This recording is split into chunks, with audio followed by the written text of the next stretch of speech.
पुरानी जो लेक्चर था, मेरा ख्याल लेक्चर नंबर 24 है 25, I don't know, you have to dot connect. Dot connecting लफ्ज जो है मेरी हर वीडियो में आप जरूर सुनेंगे।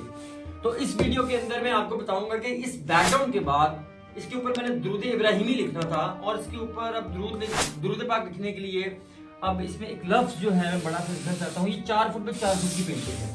इसके ऊपर मैं लफ्ज लिखना चाहता हूँ मोहम्मद सल्लल्लाहु अलैहि वसल्लम, कि दुरूद पाक में आप वसल्लम का नाम है। और एक और मजे की बात बताऊं कि जब लफ्ज मोहम्मद सल्लल्लाहु अलैहि वसल्लम को देखते हैं तो ऐसा लगता है एक कोई स्माइलिंग वर्ड है, स्माइलिंग फेस है, इसके अंदर एक बड़ा जमाल है।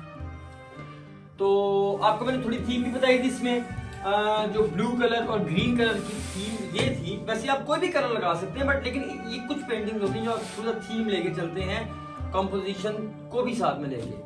तो जो ग्रीन कलर है ये गुंबद खजरा का को जाहिर करता है, लेकिन गुंबद खजरा पहले नीले रंग का होता था, अगर आप हिस्ट्री में जाके देखें तो।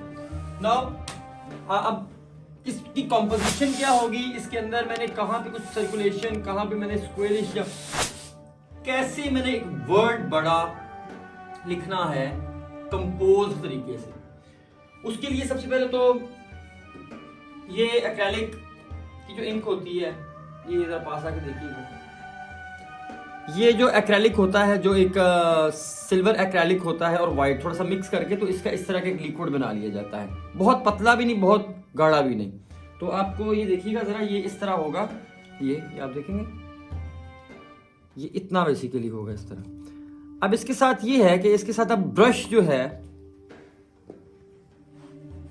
अब मैं आपको बताता हूं कि ब्रश की थिकनेस कितनी रखनी है। ब्रश की थिकनेस बेसिकली नंबर्स के लिहाज से तो मुझे नहीं पता, लेकिन ये है कि खैर इसमें से अगर हम देखें तो ये पेंटिंग जो है ये 4 फुट की बड़ी पेंटिंग है। आई थिंक इसमें से 2-3 तो ब्रश में पकड़ता हूँ, जिनसे वाला वहां पे फिट आता है। तो मुझसे मत पूछिएगा कितने नंबर का ब्रश है। ब्रश जो है वो बेसिकली एक थीम के लिहाज से जितना आपको वाइड चाहिए होगा आप उतना, इसका वैसे एक हल ये भी होता है थोड़ा सा किसी चीज को कंपोज करने के लिए आप खाली, जैसे कहते हैं ना, आपने अगर मेरी एक लेक्चर नंबर 23 अगर आपने देखा हो तो उसके अंदर आपको थोड़ा सा अंदाजा होगा कि मैंने आपको बताया था कि जैसे वर्ड अल्लाह सल्लल्लाहु अलैहि वसल्लम, अल्लाह जल्ला जलालहू जो लिखते हैं, अब वो किस तरह हम लिख सकते हैं। वो पेंटिंग अभी इन प्रोसेस है और ये पेंटिंग इन प्रोसेस है। तो लकीली कुदरती ये हो गया कि now I am working on this painting continuously. तो इसके अंदर अब लफ्ज लिखेंगे मोहम्मद सल्लल्लाहु अलैहि वसल्लम। मैं देखता हूँ कि कहाँ पे ये खाली पानी लेके ना मैं जरा उसकी प्रैक्टिस कर रहा हूँ।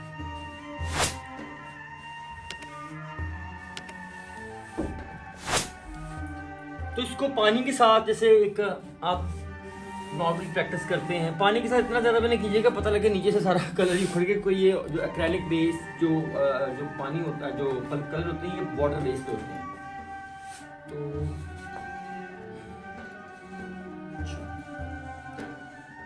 सबसे पहले तो ये किसी हद तक थोड़ी सी रेपुटेशन मेरी वो ब्लैक एंड व्हाइट पेंटिंग की है कि वहां पे मैंने कैसे लफ्ज लिखा था। वहां पे मैंने लफ्ज लिखा था इसमें ज़ात अल्लाह, और यहाँ पे मैं लफ्ज लिखने लगा हूँ मोहम्मद सल्लल्लाहु अलैहि वसल्लम।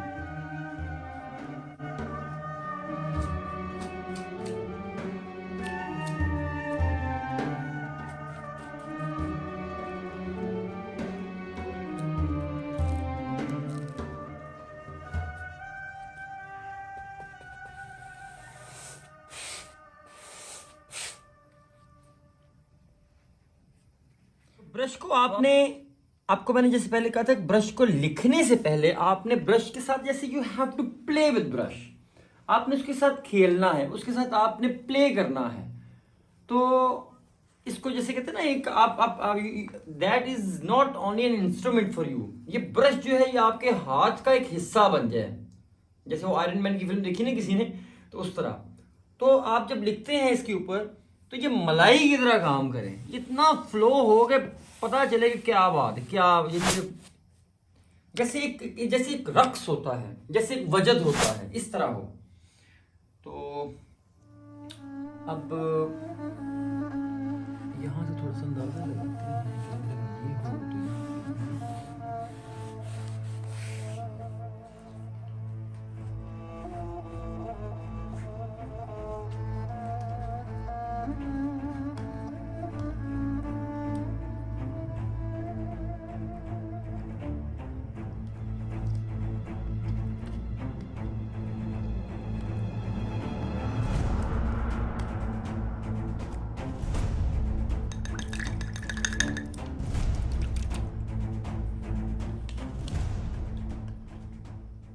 इससे पहले आप ये भी ट्राई कर सकते थोड़ा सा कि हल्की सी आउटलाइन में हम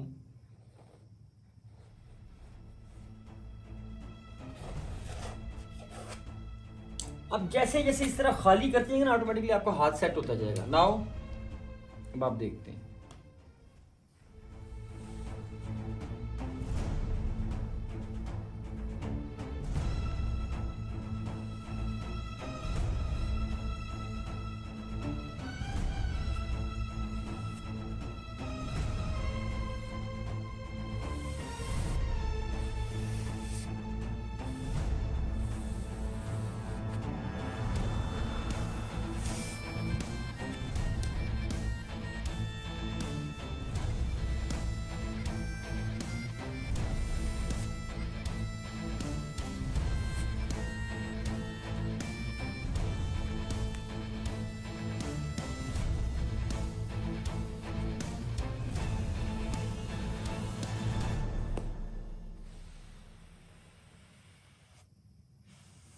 पेंटिंग की जर्नी स्टार्ट हुई है, अभी तो शुरू हुई है, तो अभी तो आगे बहुत कुछ जाना है।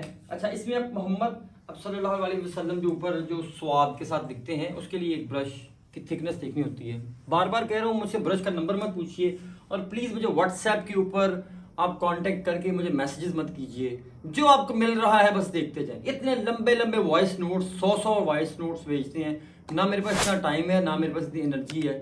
इतनी एनर्जी काफ़ी है जो मैं अपने आपको काम के ट्यूटोरियल्स देने में लगा रहा हूँ, और फ्री में ट्यूटोरियल दे रहा हूँ। और पता नहीं कौन कौन से फनकार देख रहे होंगे जो फेक पेंटिंग्स बनाने वाले हैं, तो मुझे उनसे भी कोई गर्ज नहीं है, क्योंकि इल्म आप जैसे जैसे फैलाते जाते हैं वैसे वैसे अल्लाह ताला आपके इल्म में इजाफा करता जाता है। जैसे मैंने पहले कहा था अलम नशरह लका सदरक, या मैंने क्या कहा था अल्लाह ताला ने कहा कि रब्बि इशरह ली सदरी व यस्सिर ली अमरी। तो इसलिए मैं तो इल्म आगे दे रहा हूँ।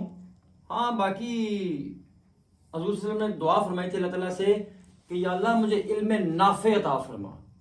और आपने कुरान पाक में यहूद के उलमा की मिसाल बताई गई थी कि यहूद के उलमा की मिसाल इस तरह है जैसे गधे पर किताबों के बोझ लाद दिए गए हों। तो इल्म तो ले रहे हैं, लेकिन अगर इल्म नाफ़े है तो वह आपके लिए दुनिया व आखिरत में भलाई है। और अगर उसी इल्म को, जैसे कहा था ना कि कुरान को कुछ पढ़ के गुमराह हो जाते हैं, कुछ हिदायत पा लेते हैं, तो इसी तरह बात यह है कि अगर ये इल्म, ये चीज़ें सीख रहे हैं, अगर जो मुझे लाने दी है, मैं कौन सा सिखाने वाला होता हूँ, सीख रहे हैं, इस इल्म को ले रहे हैं, अब इस इल्म को इल्म नाफे बनाना ये आपका काम है। अब इल्म गैर नाफे बनाना, नाफे का मतलब ये नहीं कि खैर you understand about all the things, कि पायरेसी चीजें, कॉपीराइट से सारी चीजें जो होती है ना, ये आपकी स्टैटिक्स का हिस्सा होती है। अब कहने वाले ये कह देते हैं कि अल्लाह ताला ने आपको दिए, डेफिनेटली दिए, इसी तो सिखा रहे हैं, लेकिन कॉपीराइट्स की समझ ना आए किसी को तो उसके लिए वो थोड़ा सा रिसर्च कर ले। Let's come.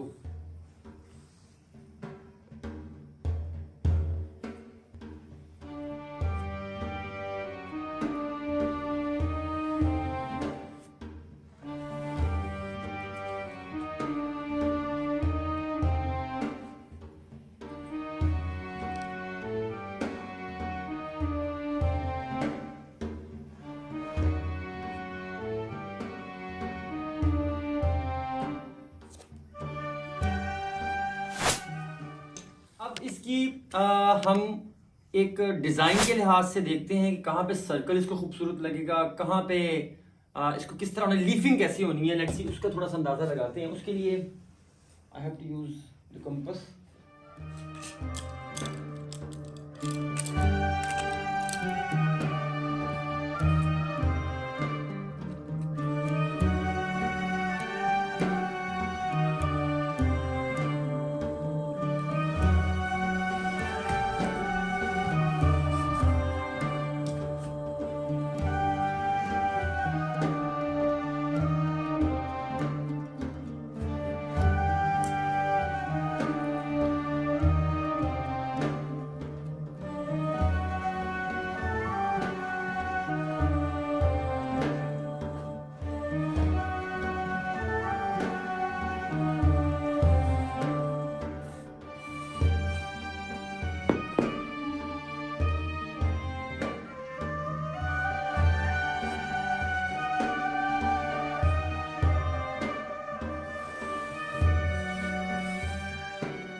ये एक्चुअली ये है कि अब इसकी जो जो लीफिंग है, इसका जो डिज़ाइन है, मैं इसको कंपोज कर रहा हूँ। अब आप पूछेंगे ये कैसे कंपोजिशन होती है, इस कंपोजिशंस किस तरह बनाई जाती हैं, कैसे अचीव की जाती हैं, इसके ऊपर मैं आपको एक अलग सा ट्यूटोरियल दूंगा। अभी सिर्फ नेक्स्ट स्टेप में मैं काम कर रहा हूँ, कैसे आप वाइट कलर में एक बड़ा लफ्ज लिखते हैं। वाइट में मैं इसलिए लिखता हूँ कि पीस जो होता है ना, जो अमन का रंग होता है, वो सफ़ेद होता है। तो अभी मैं अपनी एक, because I am already in practice, तो मैं इसकी कंपोजिशन बना रहा हूँ, मैंने कहाँ कहाँ पे लीफ लगाना है। एक ट्यूटोरियल में आपको वो ऐसा दूंगा कि जिसमें मैं आपको डिटेल से बताऊंगा कि कंपोजिशन कैसे अचीव की जाती है किसी न किसी नेचर से, किसी ना किसी जगह से। जिस तरह हम कलर्स की कंपोजिशन को देखते हैं, इसी तरह पूरी पेंटिंग को कंपोज कैसे किया जाता है। इट लुक्स लाइक जैसे इंटीरियर करते हैं घर का, या किसी चीज को डिजाइन करते हैं, तो उसको डिजाइन कैसे किया जाता है पेंटिंग को, वो मैं आपको किसी और ट्यूटोरियल में बताऊंगा। अभी सिर्फ मैं आपको ये बताना चाह रहा था the next step of the painting, कि कैसे व्हाइट कलर में बड़ा लफ्ज लिख के और उसको कैसे कंपोज करते हैं थोड़ा सा, एंड देन फर्दर उसके बाद लीफिंग कहाँ पे होती है। तो जो मुझे एक, I am going to play with my mind, जैसे एक जो पोर्ट्रेट एक आर्टिस्ट होता है, वो जैसे खेल रहा होता है अपनी कंपोजिशंस के साथ, so for that I am going to play. बाकी ये जो भी हो रहा है सारा, ये एक रफ स्केच है। इसके बाद आहिस्ता आहिस्ता आहिस्ता इसमें से और कलर्स आएंगे, कुछ रेड्स होंगे, जैसे एक गार्डन के अंदर जैसे डिफरेंट कलर होते हैं, जैसे रोज होता है, इस तरह और बहुत सारे आपके पास बहुत सारी कॉम्पोजिशंस जो आपकी नेचर में मौजूद होती हैं कलर पैलेट की, आप वहां से ही इसको ड्राइव करते हैं। तो इसलिए आहिस्ता आहिस्ता इस पेंटिंग की शक्ल निकलती जाएगी।